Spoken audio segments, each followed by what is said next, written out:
Ako si Nelson S. Ruiz, 30 years old, isang pampublikong guro sa elementarya.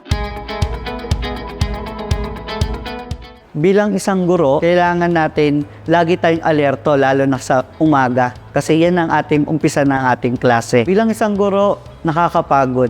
Nakakapagod kasi marami tayong gawain, madalas tayong puyat, madalas may mga ginagawa tayo na lagpas sa oras natin sa paaralan, hanggang sa minsan inuwi na rin natin ng mga trabaho. Nakilala ko si James Coffee Mix noong pumunta ako sa bahay ng co-teacher ko. May mga ginagawa kaming plan para sa pagtuturo. Nagtimpla na siya ng kape para ma-refresh kami at ma-alert yung mind namin habang nagtatrabaho at that time. Nakatulong ng malaki ang James Coffee Mix sa akin sa pang-araw-araw dahil kailangan maaga tayong magising bilang guro. Tapos kailangan energetic tayo. Kapag umaga, hindi maalis sa akin na araw-araw ay magkape. Para bago mag-umpisa ang klase, alerto tayo sa lahat ng mga gagawin natin. Marerecommend ko yung James Coffee Mix kasi yan yung nakatulong sa akin para mas bumilis yung aking pag-iisip. At saka sa atin na rin mga Pilipino sa mahilig sa kape, nire-recommend ako yung James Coffee Mix kasi meron siyang kakaibang lasa at saka stimuli na tinatawag sa atin. Kaya kayo sa mga kapwa ko guro,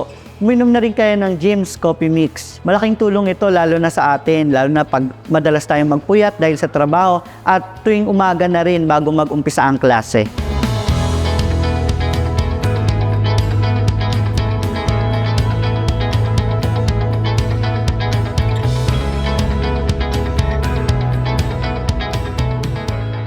Ako si Nelson Ruiz, isang pampublikong guro at ang James Coffee Mix ang plus ko sa life.